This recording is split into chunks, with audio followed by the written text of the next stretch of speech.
Hi guys, my name is Sansi, and this will be number 6, I believe. Let me look, sorry. Number 6 in my animal pet series. Okay, so I think it was about 1968. Yeah, I think it was right around 10 years old. My mom got divorced and we moved to Florida. And St. Petersburg, Florida. And so it was fairly close to the ocean. But anyway, there's gators down there, and we lived about a block away from a pretty big lake. It was really nice. It had a walking park all the way around the lake. You could walk all the way around it, and people would go out there and exercise and speed walk and stuff like that around the lake, or just walk casually, walk their dogs, that sort of thing. And there was a gigantic banyan tree, that probably about 6 feet from the water's edge. And I mean, I don't know if you've ever seen a banyan tree, but they are amazing trees.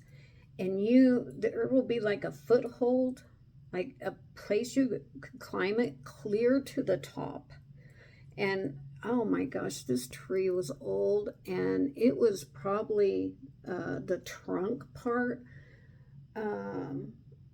was probably bigger than the room I'm in right now. It was just gigantic.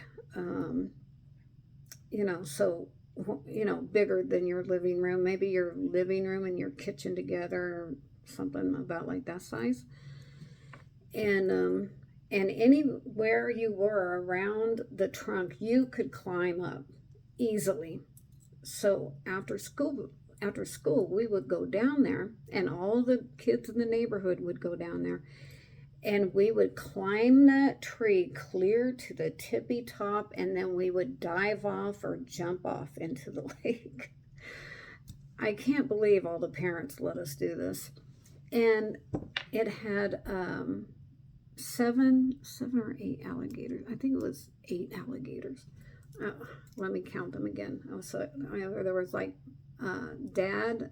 His name was Humpy because he had a great big hump on his back, and it was probably like a cyst or something, but it was big. It was probably this big, but he was, I don't know, probably 16 feet long. Like, he was gigantic. His from his throat to his snout was probably about 2.5 or 3 feet. Like, he was really big. He was a big bull alligator. And then he had his wife. We called her his wife, or his girlfriend. And she was a little smaller than him, but not by much. I would say she was probably a 12-footer, maybe. And then they had, okay, so that's 2. And then they had 3 teenagers, so that's 5, and then 3 littler babies. The teenagers were probably about 6 feet long, and the babies were about 3 feet long. So yeah, that's 8 alligators. And they would be on the other side of the lake every day when we would come down. They would be on the other side. Why, I don't know. Maybe there was more people over there or something. I'm not sure. There could have been somebody feeding them. I just don't really know. Because all we were thinking about was climbing that tree and going swimming. But as soon as us kids got there, here they'd all come. They'd all come over, and then Humpy would lay there first. This was always the sequence. So he would be first, closest to us kids. So he was protecting his family, And that was a definite feeling that you got, too, that he was the man of the house, and he was going to protect his wife and children. Um, but they were not aggressive at all. And I really just think they wanted to be entertained. I just think they enjoyed us kids climbing the tree, watching us swim and get out and laugh and play and stuff. Uh, no one ever got hurt. I just think they're very curious. Gators are very curious.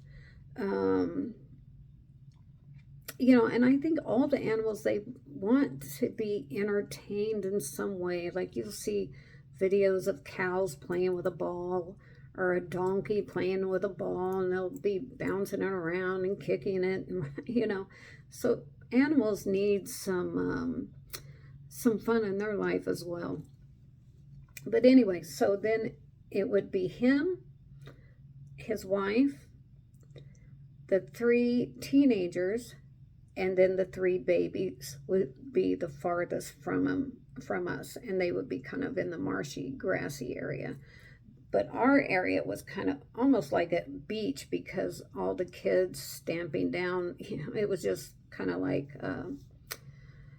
it wasn't mud, but it was wet from us getting it wet. It was kind of a hard ground, so we didn't get mud on our feet or anything. But if you would have walked out towards the babies, you would have probably gotten muddy, there. But anyway, and we would dive off the tree, swim back, and you could get like out there a ways. I mean, probably, because the tree, the branches and leaves went way over the lake and way back the other way towards the sidewalk. So you would be shaded if you were walking by it. And, but you would probably,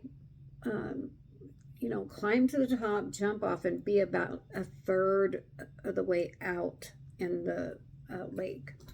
So it was a big tree. And when we would swim back to shore and walk up, I walked. I mean, we all did. We all walked about maybe 2 feet. I can't see my hand. About 2 feet away from the bull alligator. He not once ever snapped at us or anything. But all of us kids were very respectful of them. No one ever threw rocks at them or teased them or hit them with a stick or anything that I think normal kids might do, or just being afraid of them or whatever. But we never were afraid, and all the kids in the neighborhood probably grew up with them. I mean, we had just moved there, so this was our first interaction with them. But they never hurt anybody, and this was on the daily. We did this every day unless it was a little bit chilly out or something, and then we would walk around the lake. But most every day it was nice in Florida, and so we would swim whether it was cold or not, Well, we were kids. We didn't care. We didn't feel the cold, I don't think. But then one day we were telling my mom about it, and she said, that alligator could bite you in two. And we're like, no, it's really friendly. It just wants to watch us swim and everything. And she said, well, I'm going to show you something. And she got a bag of, those big marshmallows. And we went down to the lake, and she said, watch this. And she took a marshmallow. I'm like, how did she know? I don't know.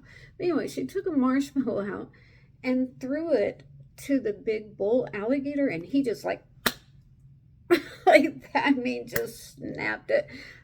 That's the only time I ever saw his mouth open, is when my mom threw a marshmallow at him. And by the way, you should not feed them because they might see you as a food source or something eventually, right? So it's probably not a good idea to feed them. And they need fish, not marshmallows, right? But, and so all the kids were like, wow, we couldn't believe he just like opened his mouth like that and ate that marshmallow like it was nothing. And so she fed him a few more, threw it every time he caught it. So I know they were being fed by other people in the neighborhood.